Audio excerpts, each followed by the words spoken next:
Welcome to Buckeyes Tomorrow Morning for Tuesday, March 11th. I'm your host, Tom Orr. The Texas game is in 172 days. The game against Michigan in 263 days. On today's show, we're going to be talking about the hire of new Ohio State defensive coordinator Matt Patricia, and in particular, some very interesting stuff that Ryan Day said about that hire. Well, we got a chance to talk to him about that last Friday. We're going to be doing all of that with our buddy Ross Fulton, the X's and O's guru at BuckeyeHuddle.com. And when Ross is on the show, we're presented by Jeff Ruby's of Columbus, proudly offering nationally acclaimed USDA prime steaks, seafood and sushi, impeccable service, live entertainment, and an attention to detail that is simply unmatched. Just go to jeffruby.com/Columbus to check out the menu and make a reservation today.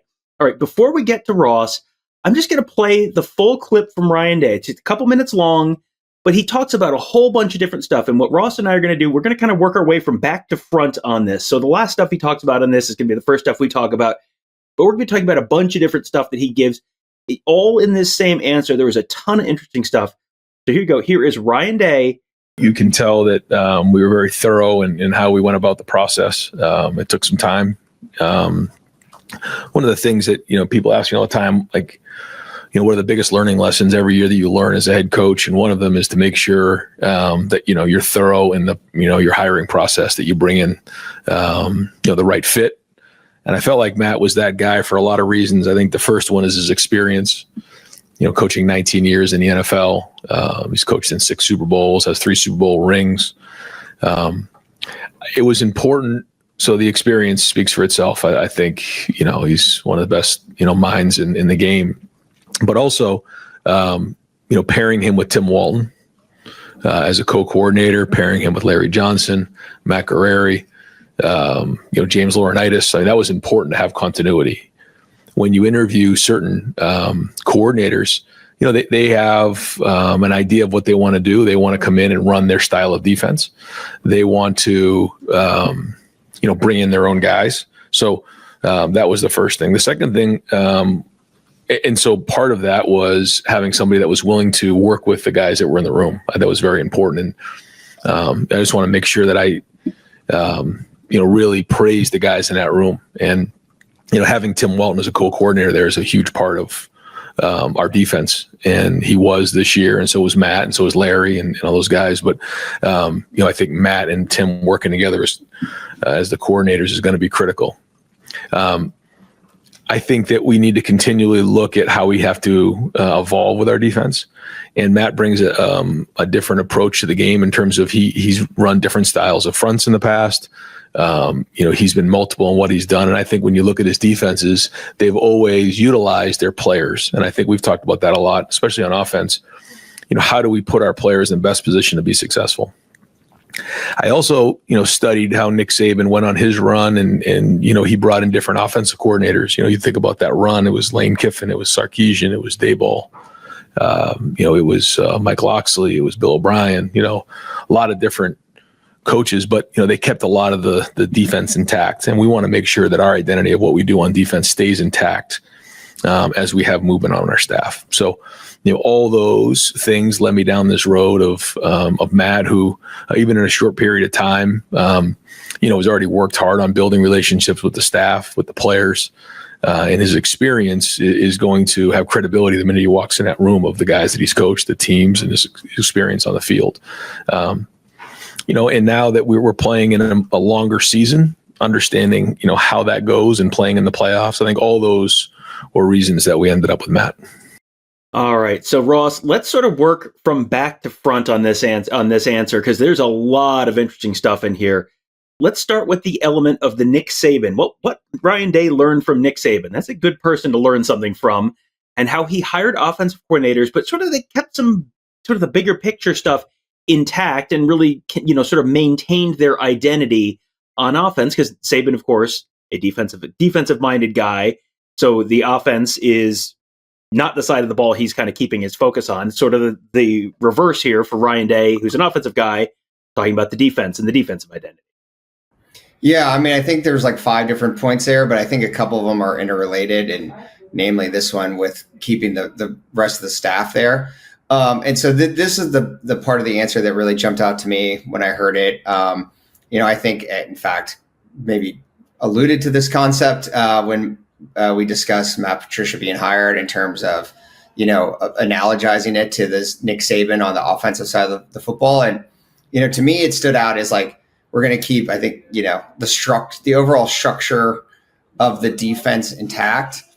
I think that from, the period in time that Day was referencing there with Nick Saban, like from Lane Kiffin on, right? Like to me, like those Alabama offenses all looked pretty similar, even though you had 5 different offensive coordinators. Like each person probably brought some of their own, flair or minutia to it. But it's the same. You're not jumping from system to system, right? And I think you'll see similar here, like within, I think like generally speaking, like the 4-2-5 concept, right? Like it's kind of like the structure of what you're working with.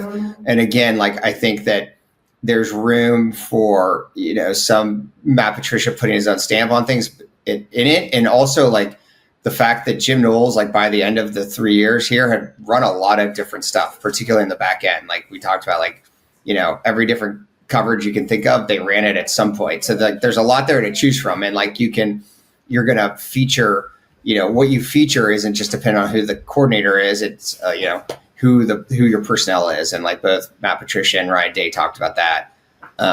We can get into that. But like, so I think, there's some room for, like, as Dave referred to some like, evolution. And like, I think particularly like on third down, you'll see like Matt Patricia put his stamp on, using simulated pack pressures, and maybe they'll mix in some odd front. But yeah, obviously that was part of what Jim Knowles wanted to do too. And so I think, by doing that though, the point is like, when you're turning over a staff or when you're having a new DC come in because like you want to be successful and that leads to turnover, but like you don't want to have to restock your whole defensive staff and then you're suddenly losing, recruiting's an issue, retention of your current roster becomes an issue. So like there's a lot of benefits to having some continuity. Yeah, you want continuity. That's obviously a positive, but you don't want to get stagnant either. And that's, you sort of heard two, it's sort of seemingly contradictory ideas at work in that one answer where they want to keep their identity intact, but they also want to keep evolving with the defense. It's interesting to me that Nick Saban has been such a talking point around the Ohio State defense over the last 6 months or so, where he called them, sort of some antiquated or outdated sort of things that they were doing, during the Oregon game. And then that sort of continued to evolve after that. And now Ryan Day talking about the fact that they need to keep evolving with that defense, and that Matt Patricia has run different styles of fronts and been multiple and put what they need to do to put players in a position to be successful. I think it would not be a bad idea to just sort of, we talk about stuff like odd fronts all the time. And I don't know that everyone just immediately knows, when they talk about odd fronts or 4 down, like, what are we talking about here? Like, can you sort of spell some of that stuff out? And then, some of the stuff that they might be doing in order to put guys in a position to be successful this year. Yeah, I mean, and even odd front and even front have less,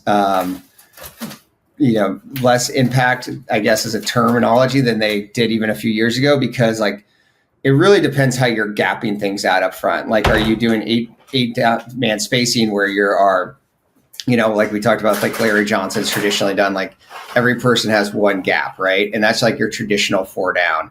Whereas like in an odd front or 3 down, you usually have one guy, traditionally in your like classic 3-4 that Matt Patricia would have run with Bill Belichick. The nose guard is responsible for both A gaps, right? So he's basically like trying to hold the point of attack and account for 2 gaps. And so then you need only 7 guys in that structure. But like, as we saw with Ohio State this year, there's now techniques you can do that you can, get a gap and a half, 2 gaps from your 4 down look. You can play 3 down and still do single gapping. Belichick and Patricia used to do like kind of hybrids where like they'd have to one side of the formation, like a guy do a gap and a half, and to the other side, like they do one gap. So I think there's like a lot of fluidity there, right? And so I think sometimes people get like too hung up on those concepts. I think really the question becomes like, how much do you want to use your defensive linemen to get to try to play more than one gap, which allows you to play, 2 deep safeties in the back end or do a bigger variety of stuff with the back 7. Because like if you need to have a single gap then like as the term implies, like 8-man spacing, right? You need 8 guys to account for the 8 gaps up front. And so that basically forces you into playing a lot of like cover 1 and cover 3. One of the other things that Ryan Day talked about is Matt Patricia and Tim Walton sort of working together as the coordinators here. And Patricia has, in his background, he's sort of a front end of the defense guy, and Walton, in terms of his background, is sort of a back end of the defense guy. And actually, I asked Tim Walton about this last Friday, and sort of the different parts of why it's important to have those two different sort of perspectives on things. And he talked about the fact that of course they've both run their own defenses in the past, so they both it's not like they only know that half of things. But why is that important to sort of have a guy who maybe specializes more in one half and then specializes more in in the other half, and they can kind of work together? Why is that an important thing? I think it's helpful to have division of responsibilities, right? Like you can focus more. There's only so many hours in the day. And, both in terms of scheme and personnel though, too, right? Like Tim Walton's going to spend a lot more of his time with the defensive backs. So you can focus more on your personnel there, what you want to do with them, how you maximize them. Matt Patricia can do that more with the front end. Although, like as Patricia said, and this goes back to your like previous question, like the first thing is like, maximizing your defensive talent. And like for Ohio State next year, that starts with Caleb Downs. And like we talked about, like, how Patricia's used Patrick Chung in New England is kind of like a big nickel. A lot of like some of the things that Downs has done, particularly like in the latter half of last year, being like, playing more as like a big nickel in the box, like kind of at the second level. And so I think like that's where they start with, right? In terms of like, how do we maximize Downs? And then I think like, how do we maximize our pass rush? And I think even without like Patricia's background, I think just because of like the loss of I think Dave talked about, what he called losing 5 guys up front, including Hero Canoe. The depth is obviously a lot less than last year. So, whether that's using a Sonny Styles, CJ Hicks potentially, if that pans out, as more of like a kind of stand-up pass rusher or pass rusher from the second level. And again, that gets to like using more, simulated pressures and the like on third down. But I think, just like having like on the offensive side of the ball, like where you have Hartline much more of like a passing game background focus. And so like Tyler Bowen is entrusted more with the run game. I think it, helps everyone have like sort of clear demarcation of responsibilities and focus.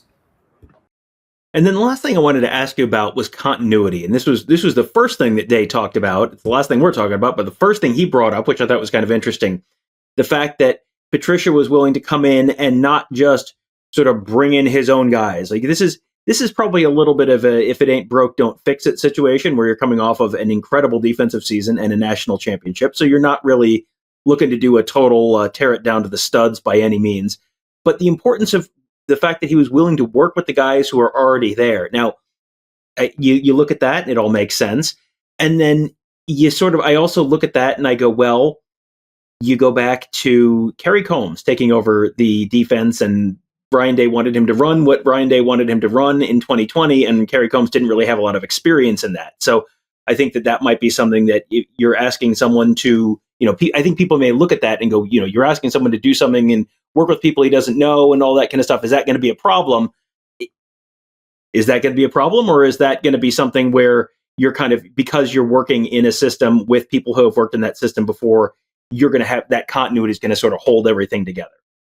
Yeah, I mean, I think the problem with Kerry Combs is more like lack of experience running any defense, right? Which is not Matt Patricia's issue. I mean, he has in fact run quite a variety of things over his time. Like he talked about on that Julian Edelman podcast, like they were kind of known as a cover 2 team for a time, and then like in Detroit and with the Eagles, he ran a lot of cover 1. So it's like he has in fact done a wide variety of 3 down, 4 down, you name it. I think it's more like, to Dave's point, it's more like you want to continue to the evolution, not revolution, right? Like you don't want to be like having to turn over your whole staff every time basically like on the Ohio State timeline now, like you have a defensive coordinator for 1 to 2 years, and you don't want that to like lead to a massive staff overhaul. Like I think that was probably part of the, friction at the beginning with Jim Knowles coming in, and he did not get to bring in, his own staff. And so, I think you want, kind of another probably coaching soundbite, like the new coordinator to accentuate what you do rather than like tear it down and start from scratch.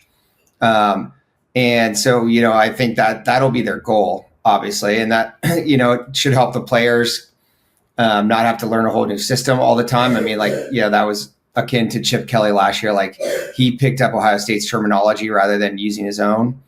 And so, just to reduce that learning curve. And so, I think that's just what Day is going to be looking for, though, to your point. Like, if Matt Patricia moves on, if he gets an NFL DC job a year or two from now, you want to find someone who's comfortable, who has that background of being able to, adapt system wise and, be able to work with people on your staff. And, I think Patricia talked about, right, that like he has some background with Tim Walton and others. And so that obviously helps with that.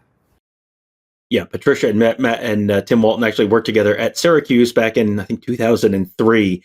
So it has been a while since Matt Patricia's been in college, but when he was in college with Tim Walton. So everything old is new again with the Ohio State defense this year. So that's going to be a fascinating thing to watch. Starting next Monday, that's when spring ball starts, Monday, March 17th. We'll be there covering that practice. We'll be there all spring covering the Buckeyes as they roll out the new look defense with Matt Patricia. A whole lot of new folks, new faces in that starting lineup this year. Going to be a lot of fascinating stuff to watch. We'll be talking about all of it at BuckeyeHuddle.com. That's where Tony, Kevin, and I cover the team. Mark covers recruiting. We got our whole team of X's and O's gurus there as well to make you a smarter football fan, all at BuckeyeHuddle.com. And thanks again to Jeff Ruby's of Columbus, the award-winning upscale steakhouse in downtown Columbus, named one of the top 50 steakhouses in America by Food Network. Just go to jeffruby.com/Columbus to check out the menu and make a reservation today. That'll do it for today. Thank you guys all for joining us. Have a great day. We'll talk to you tomorrow.